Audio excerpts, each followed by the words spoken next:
Olá, você de casa, como vai? Tudo bem?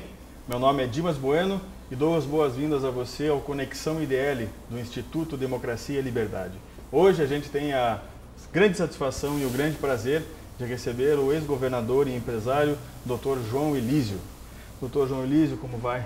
Tudo bem, senhor? Bem, obrigado. Agradeço a oportunidade. Seja muito bem-vindo. Nós estarmos juntos aqui. Ficamos muito felizes com a sua presença. Dr. João, começando já direto no assunto, a gente gostaria de perguntar, iniciando a nossa conversa, como o senhor vê o cenário político e econômico do Brasil na atualidade? Olha, é uma pergunta difícil de responder, porque é uma pergunta onde a gente faz uma análise hoje muito negativa, né? O Brasil, quem sabe dessas últimas décadas, essa eu acredito que seja a maior e profunda crise que nós estamos passando. O número de pessoas, as TVs estão aí, o noticiário dizendo todo dia, com quase 13 milhões de desempregados, sem contar com o número de lojas que fecharam, o número de restaurantes que fecharam, o número... Então, é um negócio que é diário, é o incômodo que a gente tem diariamente em passar e ver uma loja lá, aluga-se. Então, e muitas vezes não é coisas que a loja que abriu ontem, lojas que abriram há anos atrás. Então, realmente, nós estamos passando uma crise muito profunda. Eu tenho a impressão, já que estou dizendo essa parte negativa, eu acho que nós estamos começando a sair da crise. Eu acho que esse era um momento especial, onde toda a sociedade devia se enganjar. Não interessa o governo que esteja aí, interessa o Brasil. Tem que pensar um pouco nesse país. O pessoal não pensa no país. Prefere fazer uma manchete que seja negativa, ou para vender jornal, ou para que a televisão seja mais ouvida. Minha gente tem que pensar um pouco no país. O país começou, hoje ele já está mostrando vários números, em termos de inflação, em termos de crescimento, melhor do que os outros semestres. Então tem que dar um embalo. Alguém tem que começar a dizer, escuta, esse país vai continuar. Não é por causa da crise, nós já tivemos outras crises no Brasil, quem sabe, como eu disse, não tão profunda quanto essa. Mas eu acho que nesse momento, nós, a sociedade, vamos dizer assim, quando eu digo a sociedade, eu digo nós, os empresários, os profissionais liberais, os trabalhadores, vamos parar de falar, vamos tentar agir e fazer alguma coisa em prol do país. Porque eu já estou cansado de ouvir dizer, acho que eu vou mudar, vou morar em Portugal, vou morar nos Estados Unidos. Eu não vou sair daqui. Nasci aqui, vou ficar aqui. Eu acho que todo mundo devia ter esse espírito de brasilidade e tentar fazer com que esse país volte a ser o que foi e o que pode ser. E pode ser muito melhor do que foi. Fica essa discussão de... Fica nessa discussão de lado e aí o Brasil fica parado. Então não dá, nós temos que dar uma oportunidade para nós mesmos. Para nossos filhos. Eu não tenho netos, podia dizer netos, mas eu não tenho. Então, para minhas filhas, pelo menos, para o neto de vocês todos. Pois é. Doutor João, a gente conversou um pouquinho antes da gente fazer essa nossa gravação a respeito do Estado, né? Desse Estado inchado, desse Estado gordo, desse Estado que cria nas pessoas que estão em casa, na população em geral, um sentimento de Estado pai, onde o Estado deve prover a tudo e a todos, né? Como o senhor vê essa situação no Brasil? Eu acho que o Brasil, nós já temos, vamos dizer assim, intimamente sempre esse aspecto de paternalismo. A gente acha que o Estado tem que ser paternalista. Desde a Constituição. Exato, mas não é assim. O Estado está aí, tem que ter, mas ele tem que ter tamanho. E o tamanho tem que ser... Nós que temos que escolher o tamanho que o Estado tem, e não o Estado que tem que escolher o tamanho que ele tem. Então, por quê? O Estado não produz renda, o Estado não produz impostos. Ele é meio, né? Ele é meio, nós que pagamos impostos. Quem produz renda somos nós. É o empresário que produz renda, é o empresário que dá emprego. E o pessoal fica falando mal do empresário, porque o empresário é isso, se não é um empresário, não tem o empregado. O colaborador. Não tem renda, não tem. Então tem que ter, eu sempre vejo, e geralmente a crítica grande contra os empresários, mas eu acho que a pessoa tem que pensar um pouco o risco que o empresário tem em fazer um investimento. Tem que pensar um pouco, tem que fazer uma reflexão sobre o país, sobre o empresariado, como é que é esse negócio de imposto. O Estado não produz imposto. O imposto somos nós que pagamos. O Estado, Ele cobra. E para o meu gosto cobra até um pouco demais. Eu acho que num país em desenvolvimento como o Brasil, tinha o quê? No momento, é difícil a gente começar a falar porque tem tanta coisa. Eu acho que tinha que haver uma reforma do Estado. Esse Estado que está aí não comporta. Outro dia nós fomos numa palestra do governador de São Paulo, o Geraldo Alckmin, ele falou um negócio que eu achei interessante. Ele disse, o Brasil ficou caro. Só que nós não temos dinheiro para pagar esse custo. Na máquina pública, né? E o Brasil ficou caro. Tudo é caro no Brasil. E nós não temos dinheiro para... Os outros países não. Os outros países ficaram ricos e as pessoas também estão ricas. E nós do Brasil não. Nós não chegamos a esse ponto ainda. Pois é esse Estado gigantesco, gordo e... Esse Estado gigantesco, gordo, e cada dia ele aumenta mais. Em vez de diminuir, ele aumenta. Pois é, os ministérios que a gente vê... Pois é. Enfim, não é? Doutor João, dentro dessa questão,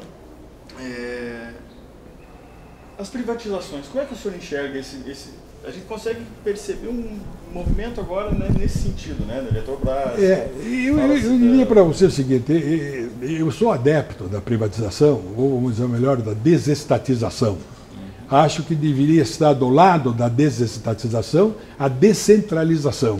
Acho que o poder de Brasília, o poder central, é muito grande. Podia passar pelos estados, podiam passar pelos municípios. Pô, o Brasil tem 4.000 e tantos municípios. Cada município tem um prefeito, tem uma Câmara Municipal. Tem coisa que o Estado, a União faz, o Estado faz e o município faz. Pô, então tem que dividir isso. É o Pacto Federativo, né? O Pacto Federativo. Agora você falou da privatização. Eu sou favorável à desestatização, mas eu acho que tem que ter um programa. Não pode chegar assim e dizer, olha, eu vou privatizar a empresa tal, tal, tal. Tem que montar um programa, tem que pensar, chamar as pessoas e dizer, você falou em Eletrobras. Eu sou a favor da privatização da Eletrobras, mas tem que ter maneiras. Não pode dizer, eu vou privatizar a Eletrobras. Tem, quem sabe, dividir a Eletrobras em um setor, em outro setor, quem sabe no setor de energia, por exemplo, na hora que ela produz a energia, a outra ela distribui, fazer 2 empresas, 3, eu não sei, eu não sou técnico, mas eu acho que a Eletrobras cabe num modelo que pode ser dividido entre 2 ou 3 empresas. Então não pode chegar assim e dizer, vamos vender a Eletrobras. Não é assim. Aí não vai dar certo. Não é simplesmente... E não vai dar certo. Desestatizar. Não é. Não, tem que ver o que nós vamos privatizar, o que nós vamos desestatizar. E aí tem que sentar, até com a própria sociedade, dizer quais são as empresas e de que forma fazer. Porque também não adianta você fazer, precisamos tantos milhões, porque precisamos fechar o buraco que o Estado tem hoje. E aí a gente começa a pensar, ao vender isso, vender aquilo. Não é bem assim. Vamos vender o que é necessário e a forma de vender. Eu acho que essa forma de vender é muito importante. Pois é, eu penso que falta um pensamento sistêmico, né? Porque só vender, como o senhor está falando... Não dá, só vender não vale a pena. Cai aí como caiu nessa... Agora mesmo nós temos problemas com uma telefônica aí, uma delas, né? De telefonia que está tendo problemas e problemas também. Né? Eu me lembro, por exemplo, a Vale do Rio Doce, que foi privatizada e depois estatizaram de novo e ninguém sabe. O BNDES comprou. Pô, mas o BNDES não é para comprar empresa, o BNDES é para financiar a empresa. Agora, sentou alguém lá e comprou a parte da Vale. Pô, aí não vai dar, assim não vamos de jeito nenhum. Pois é. Então o que também falta, eu acho na medida, eu estou falando aqui, eu acho que precisa de uma política de Estado. O Estado brasileiro quer fazer uma política assim, desse jeito, dessa forma. Não dá para você entregar uma empresa, um banco, seja lá o que for, um ministério, para qualquer um e diga, olha aqui, você vai ser o ministro da Educação, faça o que você quiser. Não pode ser assim. Tem que dar um projeto. Esse projeto vai levar 20 anos. Nós vamos começar agora. Não custa fazer isso. Pois é, o senhor acha que falta grandes homens, grandes pensadores para esse tipo? Não, tem homens, não sei, tem homens, ninguém tem mais experiência dos homens que estão lá. Mas só que eu não sei se dá tempo de pensar, porque a gente está correndo atrás do alimento da mão para a boca. Então não dá tempo de fazer uma reflexão. Eu participei de um governo, que foi o governo do José Richa. Ele antes de assumir, antes de nós ganharmos a eleição, na própria eleição, ele montou um grupo, eu me lembro disso, tinha mais ou menos umas 70 pessoas, que cada dessas 70 tinham grupinhos que cuidavam de algum setor. Né? Então, o setor de saúde, o setor de educação, na hora que ele convidou as pessoas para dirigirem aquelas pastas, ele deu o que foi estudado. Havia um planejamento. Havia um planejamento. Então, o cara senta lá, agora eu vou pintar isso aqui de verde e pinta. Não é assim, não pode ser assim. Então, e quando alguém falou lá no passado, você nem era nascido aí, o Brasil precisa de um gerente. Eu acho que o Brasil precisa de um gerente. Mas escute, isso aqui é isso é aquilo. Então, olhar as coisas miúdas, claro, a gente não pode perder a ação estratégica que o governo tem, a política externa, uma série de coisas. Mas aí, o Brasil está produzindo hoje, 240 milhões de toneladas de grão. Pô, isso é um negócio fantástico. E ainda dá para produzir mais. Pois é. A gente está falando desse assunto do agronegócio, né? A gente vê que a China tem comprado muita coisa aqui. A hidrelétrica lá foi comprada recente, agora é São João, não? São Simão, eu acho. São Simão, exato. Eu vejo que eles estão com planejamento de rodovias, estradas, aeroportos. Como é que o senhor enxerga, até para o pessoal de casa, que como esse assunto é demonizado de muito tempo, da palavra privatização, como que o senhor enxerga essa questão? Veja bem, para esclarecer quem está em casa?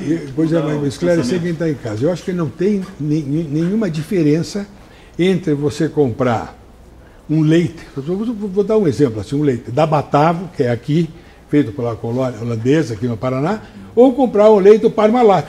Não interessa, a Parmalat está no Brasil, ela está comprando o leite de alguém, ela está pagando imposto, ela tem empregado, eu não sei nem se tem mais a Parmalat, não sei se tem, pode ser que não tenha mais. Mas eu estou dando um exemplo, não tem diferença. O que tem que ter, aí sim, é uma fiscalização dos órgãos do governo em cima do empresário. Ninguém é melhor, ninguém é mais a favor do empresário do que eu, mas ele precisa ser fiscalizado. Tem as agências? Não dá para você dizer assim, olha aqui, ó, eu te dou aqui, você pode fazer o que você quiser. Não é bem assim. Né? Hoje mesmo, a energia está na mão do chinês, tudo bem, mas quem é o controle de preço? É do governo. Então, por mim, pode comprar o que quiser, eu que faço o preço. Então, não deve ver como fazer. Até uma ocasião alguém falou assim, quem vive melhor? É o pessoal que mora em São Bernardo, em São Caetano, que tem várias multinacionais, onde tem mais multinacional no Brasil, o cara que mora aí no interior, na beira do rio, que é o funcionário mais bem pago. Então, eu não vejo aí, porque tem o problema da nacionalidade. Mas, escute, a Petrobras já passou. Né? O preço da Petrobras de gasolina é mais caro do que do preço dos Estados Unidos, que tem uma renda muito maior que a nossa. Pois é. Não tem cabimento, não pode ser assim. A empresa ficou gigante e gera custos enormes. A gente tem que ser eficiente.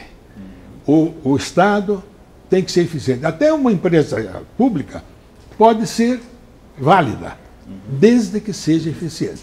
Pois é. Tem que ter parâmetros para medir essa eficiência. Então, entrando nesse assunto, essa questão do serviço público, como é que o senhor enxerga? Eu acho que o serviço público no Brasil é péssimo. A saúde é um negócio vergonhoso, o que acontece no país. A educação também, nós não vamos bem na educação. Falta um planejamento. E segurança, então, não dá nem para falar. Então, se você pensar para esses 3 itens básicos, isso aqui é básico. Isso é o Estado, né? Educação, saúde e segurança.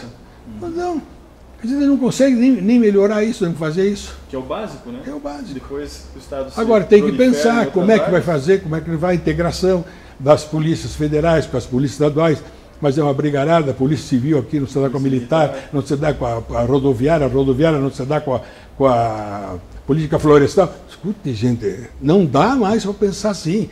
Tem que pensar no país. Tem que pegar pessoas que pensem o que é melhor para o país.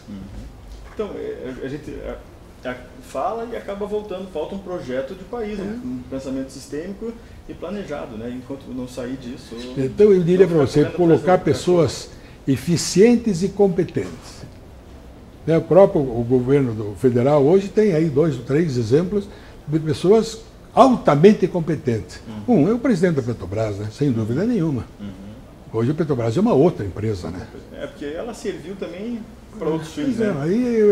Isso aí eu não queria nem falar nesse negócio, porque aí isso é um problema de justiça, não é meu, nem eu vou falar sobre isso. Eu acho que não vale a pena. Eu queria dizer para você, não vou ficar aqui falar das nossas mazelas. Vamos falar do que vai ser para frente desse país. E a burocratização, como é que o senhor enxerga? Também é outro problema. Que faz parte desse sistema aí. Também é outro grande né, problema. A burocracia no Brasil é um negócio impressionante. Para você abrir uma empresa, leva, sei lá, 45, 50 dias. Para fechar, então, não dá nem... Não tem como fechar. Eu não sei como é que... Por que uma ocasião, há anos atrás, chegaram a fazer um ministério de desburocratização no Brasil.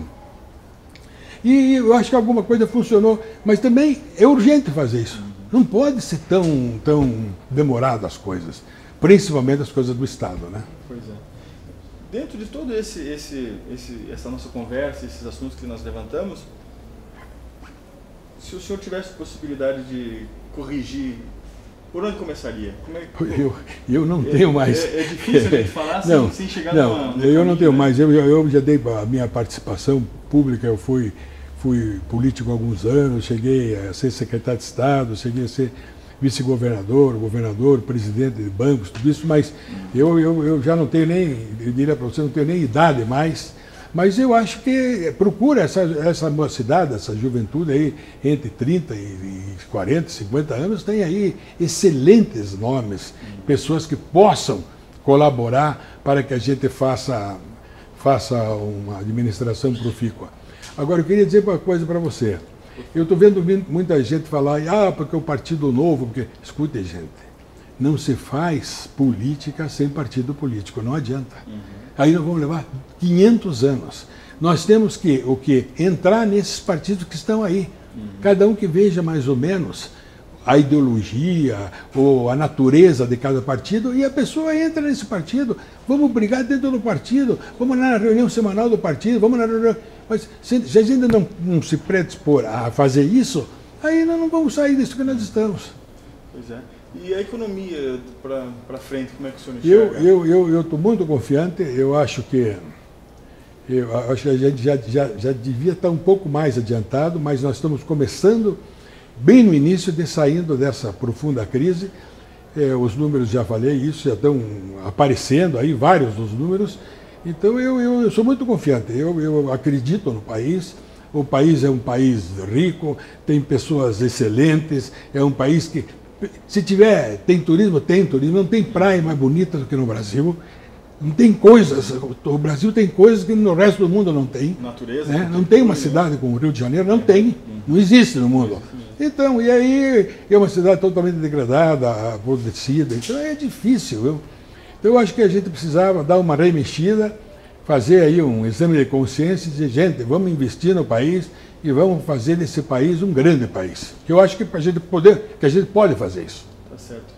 Doutor João, tem muito jovem, muitas pessoas que nos assistem e ficam ansiosos por um conselho, por uma informação nesse sentido. O senhor gostaria de deixar alguma mensagem, algum recadinho? A minha mensagem é de otimismo. Eu acho que o Brasil tem tudo para dar certo, tem terras, tem petróleo, hoje nós temos o maior rebanho bovino do mundo, tem tudo que se possa imaginar. Tem a agricultura, então, nem se fala, né? Hoje nós estamos produzindo igual os países da Europa produzem.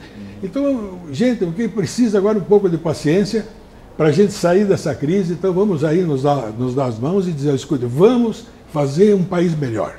Eu acho que essa é a ideia. Mas reunir todo mundo, fazer um mutirão, fazer de ajuda desse país. Então tá, joia. Doutor João, muito obrigado. Eu que agradeço. A gente fica muito feliz mesmo com a sua presença. A gente sabe que o senhor é um homem muito ocupado. Não é nada disso. E nos permitiu essa conversa. E a gente fica muito feliz. Muito obrigado. Eu que agradeço. Obrigado. Obrigado. Pessoal de casa, muito obrigado mais uma vez. A gente fica muito feliz com a sua presença, com a sua audiência. E a gente espera no próximo com mais um novo convidado no mesmo gabarito do Dr. João. Até logo e um grande abraço. Tchau, tchau.